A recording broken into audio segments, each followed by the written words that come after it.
علم، مشاہدہ، یقین۔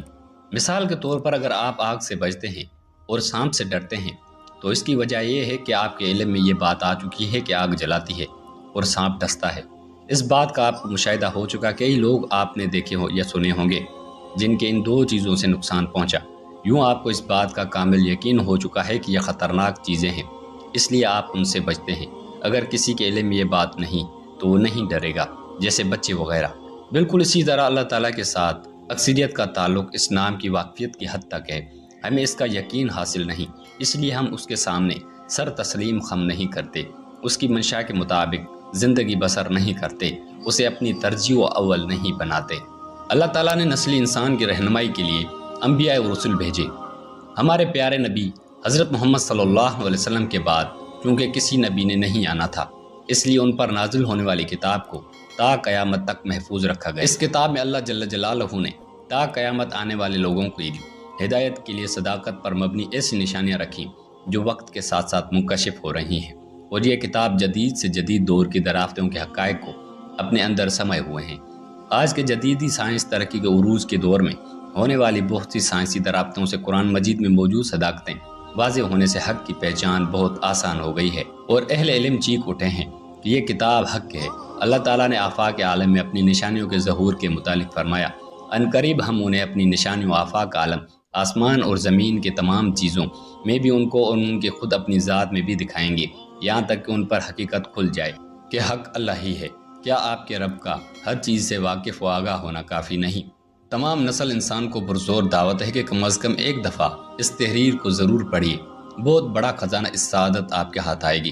آپ یقیناً شکر کریں گے کہ موت سے پہلے آپ کے ہاتھ یہ تحریر لگ گئی۔ سچائی کو واضح طور پر بیان کرنے کے خاطر یہ تحریر قدیر طویل ہو گئی ہے، پھر بھی اسے مکمل پڑھنے کے لیے آپ کی زندگی کے بیش و بحاقت وقت میں سے تقریباً 6 گھنٹے استعمال ہوں گے۔ یہ تحریر آپ کو انشاءاللہ یقین کامل کی منزل پر گامزن کرے گی۔ اللہ تعالیٰ ہم سب کی رہنمائی فرمائے، آمین۔ آئیں آفاق عالم میں موجود اللہ جل جلالہ کی عظیم نشانیوں میں سے کچھ نشانیوں کو اس کتاب میں ملاحظہ کریں تاکہ ہم پر حق و صداقت کی راہ کھل جائے۔ حضرت انسان جو اپنے بنانے والے اور خود اپنی ذات سے اکثر و بیشتر غافل ہی رہتا ہے، یہ خود اللہ تعالیٰ کی بہت بڑی نشانی ہے۔ قرآن مجید میں اللہ تعالیٰ نے انسان کے تخلیق کو اپنی نشانی قرار دیا ہے اور دعوت دی ہے کہ وہ اپنے بارے میں سوچے تاکہ اپنی ذات کے اندر بہت سی اللہ جل جلالہ کی نشانیوں کو دیکھ کر اپنی ذات کی پہچان سے اپنے خالق کو پہچاننے والا بن جائے۔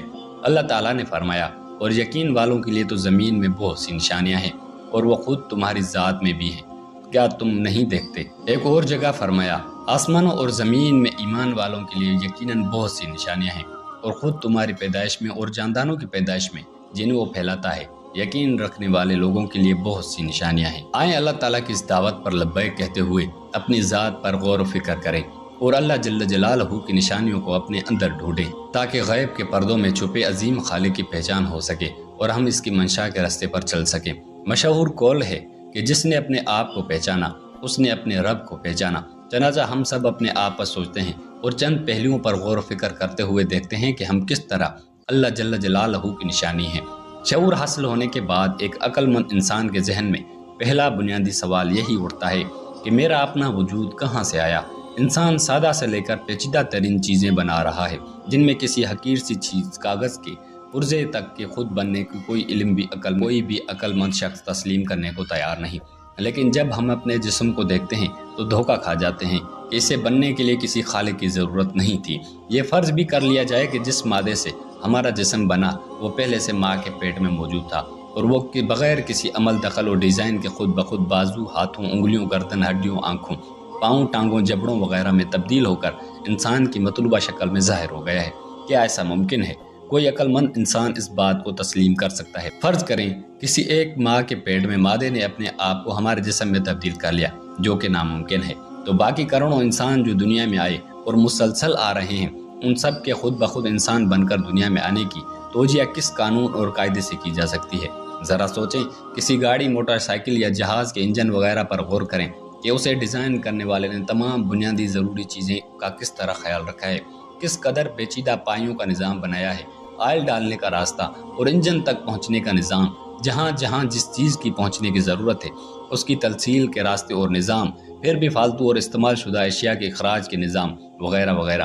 اب کوئی یہ کہے کہ سارے نظام بغیر کسی ڈیزائن اور بنائے گئے خود بخود بن گئے ہیں تو کوئی عقل مند اسے تسلیم کر لے گا؟ تو پھر ذرا سوچئے، اپنے وجود پر کے غذا چبانے اور مادے تک لے جانے کے پائپ اور نظام، مادے سے ضرور اجزاء کے خون میں شامل ہونے کا انتہائی پیچیدہ نظام، پاخانے کی صورت میں استعمال شدہ فالتو غذا کے اخراج کا نظام، خون سے زہریلے مادے علیحدہ کرنے کا گردوں کا نظام، پھر ان زہریلے مادوں کو پیشاب کی صورت میں اخراج کے پائپ اور نظام، تیز رفتاری اور دباؤ کے ساتھ صاف خون کی دل سے پورے جسم کو ترسیل کا انتہائی پیچیدہ نالیوں کا سسٹم، پھر گندے خون کی واپسی کا نظام، دماغ سے پیغامات ہر عضو تک پہنچانے کا برقی نظام۔ کیا یہ سب کچھ کرنے کے لیے کسی ڈیزائنر کی ضرورت نہ تھی؟ کیا یہ سب کچھ خود بخود بن گیا ہے؟ کیا انسان کے نظام گاڑی کے انجن سے بھی گھٹیا ہیں کہ اس کے لیے کسی ڈیزائنر کی ضرورت نہیں؟ اگر کہا جائے کہ ضرورت نہیں تو اس سے بڑا کائنات کا جھوٹ کوئی نہ ہوگا۔ ان حقائق سے چشم پوشی تو کی جا سکتی ہے، لیکن ایک ذی شعور صاحب عقل انسان کے لیے ایک لامحدود طاقت کے حامل خالق کا انکار نہیں کیا جا سکتا۔ اللہ کے انکار سے پہلے اپنے وجود کی بھی نفی کر دینی چاہیے۔ حیرت انسان پر اپنے وجود کو تسلیم کرتا ہے لیکن اپنے وجود کے خالق کو نہیں مانتا۔ اللہ پر کامل یقین لانے کے لیے مذکورہ وضاحت کافی ہیں، لیکن مذکورہ سوال کی کچھ تفصیل پیش کرتے ہیں تاکہ حقیقت کھل کر سامنے آ جائے۔